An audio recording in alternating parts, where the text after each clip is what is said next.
طلعت على وش الأرض ولقت القرية مختلفة.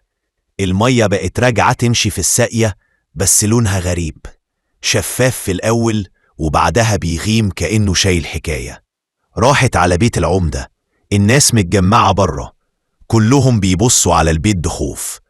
واحدة ست قالت: المية طلعت من جوه بيته.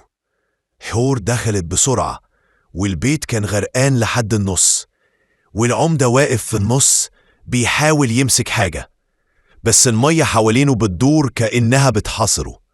قال لها أول ما شافها: انتي السبب.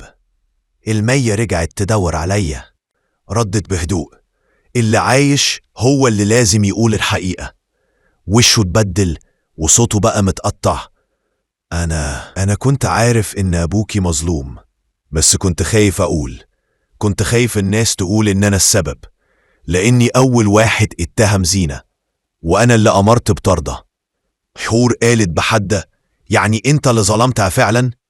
كنت فاكر إني بحمي الناس، بس كل يوم كنت بسمع صوت المية في ودني بتعاتبني.